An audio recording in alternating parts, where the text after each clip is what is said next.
Sebelumnya perkenalkan, saya sendiri Atia Zara. Saya Nelanora Afra Rabani. Saya Ratu Sukadila Hartono. Saya Wita Ujana. Saya Nana Nur Afifah. Saya Muhammad Kamal Mumtaz.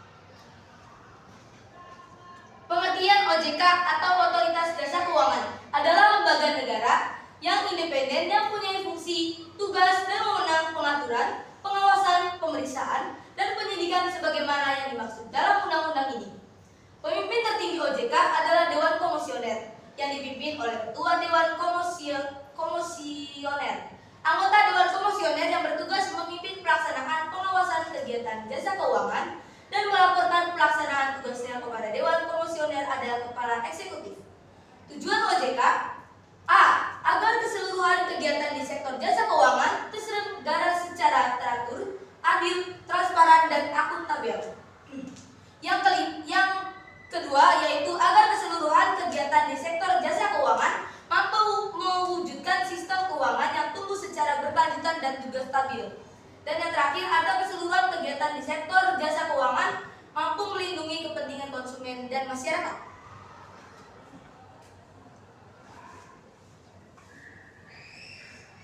Fungsi, tugas, dan kewenangan OJK. Fungsi: menyelenggarakan sistem pengaturan dan pengawasan yang terintegrasi terhadap keseluruhan kegiatan di sektor jasa keuangan.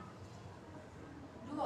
Memelihara stabilitas sistem keuangan secara aktif sesuai dengan kewenangannya. 3. Memberikan perlindungan terhadap konsumen dan masyarakat. Tugas: OJK mempunyai tugas melakukan pengaturan dan pengawasan terhadap kegiatan jasa keuangan di sektor perbankan, sektor pasar modal, dan sektor IKNB. 1. Kegiatan keuangan di sektor perbankan. 2. Kegiatan keuangan di sektor pasar modal, keuangan derivatif, dan bursa karbon. 3. Kegiatan jasa keuangan di sektor perasuransian, penjaminan, dan dana pensiun. 4. Kegiatan jasa keuangan di sektor lembaga pembiayaan, perusahaan modal, rentura, lembaga keuangan mikro, dan LJK lainnya. 5. Kegiatan di sektor ITSK serta aset keuangan digital dan aset kripto. 6. Perilaku pelaku usaha jasa keuangan serta pelaksanaan edukasi dan perlindungan konsumen. Yang terakhir, sektor keuangan serta keuangan secara terintegrasi serta melakukan asesmen dampak sistemik konglomerasi keuangan. Baik, selanjutnya ada wewenang OJK. Yang pertama, wewenang OJK memiliki wewenang untuk melaksanakan tugas peraturan, yaitu 1. Menetapkan peraturan pelaksanaan UU RI nomor 21 sebagaimana diubah dengan UU RI nomor 4 tahun 2023. Yang kedua, menetapkan peraturan perundang-undangan di sektor jasa keuangan. Yang ketiga, menetapkan peraturan dan keputusan OJK. Yang keempat, menetapkan peraturan mengenai pengawasan di sektor keuangan. Yang kelima, menetapkan kebijakan mengenai pelaksanaan tugas OJK. Yang keenam, menetapkan peraturan mengenai tata cara penetapan perintah tertulis terhadap lembaga jasa keuangan dan pihak tertentu. Yang keenam, menetapkan peraturan mengenai tata cara penetapan pengelola statuer dalam lembaga jasa keuangan. Yang ketujuh, menetapkan struktur organisasi dan infrastruktur serta mengelola, memelihara, dan menatausahakan kekayaan dan kewajiban. Yang terakhir, menetapkan peraturan mengenai tata cara pengenaan sanksi. Selanjutnya, untuk melaksanakan tugas pengawasan, yaitu yang pertama, menetapkan kebijakan operasional pengawasan terhadap kegiatan jasa keuangan. Yang kedua, mengawasi pelaksanaan tugas pengawasan yang dilakukan oleh kepala institusi. Yang ketiga, melakukan pengawasan, pemeriksaan, penyidikan, perlindungan konsumen, dan tindakan lain terhadap lembaga jasa keuangan, pelaku, dan atau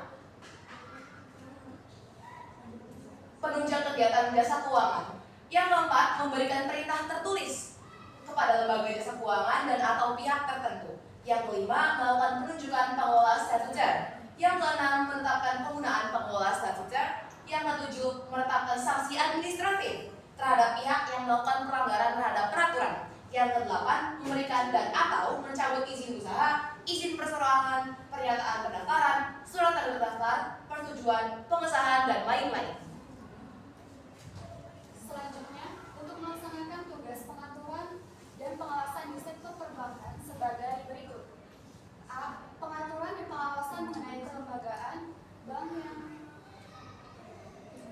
yang meliputi perizinan, pendirian bank, pembukaan bank, anggaran dasar, rencana kerja, kepemilikan, pencabutan izin usaha bank, dan lain-lain, serta kegiatan usaha bank seperti sumber dana, penyediaan dana, produk hibridasi, dan aktivitas di bidang jasa. B. Pengaturan dan pengawasan mengenai kesehatan bank meliputi hal-hal berikut seperti likuiditas, rentabilitas, solvabilitas, kualitas aset, rasio, kecukupan modal minimum, maksimum pemberian kredit, rasio pinjaman terhadap simpanan, dan pencadangan bank, laporan bank yang terkait dengan kesehatan dan kinerja bank, sistem informasi debitor, pengujian kredit, dan standar aplikasi bank. C. Pengaturan dan pengawasan mengenai aspek kehati-hatian bank meliputi hal-hal berikut. Yang pertama adalah manajemen risiko, yang kedua tata kelola bank, yang ketiga prinsip mengenal nasabah dan anti pencucian uang, yang keempat pencegahan pembiayaan terorisme dan kejahatan perbankan, yang kelima pemeriksaan bank. Pelayanan OJK terhadap konsumen dan masyarakat.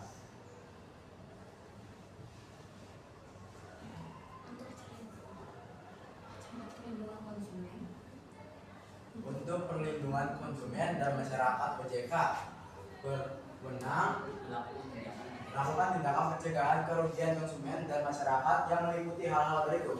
1. Memberikan informasi dan edukasi kepada masyarakat atas karakteristik sektor jasa keuangan, layanan, dan produknya. 2. Meminta lembaga jasa keuangan untuk menghentikan kegiatannya apabila kegiatan tersebut berpotensi merugikan masyarakat dan dengan 3. Tindakan lain yang dianggap perlu sesuai ketentuan peraturan perundang-undangan di sektor jasa keuangan. B. OJK melakukan pelayanan pengaduan konsumen yang meliputi hal-hal berikut. 1. Menyiapkan perangkat yang memadai untuk pelayanan pengaduan konsumen yang dirugikan oleh pelaku di lembaga jasa keuangan. 2. Membuat mekanisme pengaduan konsumen yang dirugikan oleh pelaku di lembaga jasa keuangan. Dan 3. Memfasilitasi penyelesaian pengaduan konsumen yang dirugikan oleh pelaku di lembaga jasa keuangan sesuai dengan peraturan perundang-undangan di sektor jasa keuangan. C. Untuk melindungi konsumen dan masyarakat, otoritas jasa keuangan berwenang melakukan pembelaan hukum yang meliputi hal-hal berikut. 1. Memerintahkan atau melakukan tindakan tertentu kepada lembaga jasa keuangan untuk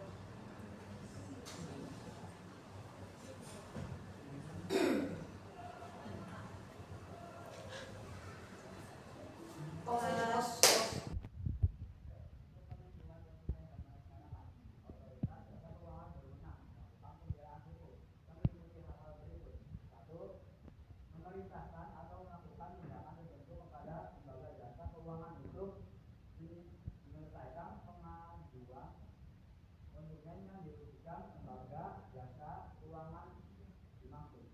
2. Mengajukan gugatan. A. Untuk memperoleh kembali harta kekayaan milik pihak yang dirugikan dari pihak yang menyebabkan kerugian, baik yang berada di penguasaan pihak yang menyebabkan kerugian dimaksud maupun di bawah penguasaan pihak lain dengan itikat tidak baik, dan atau D. Untuk memperoleh yang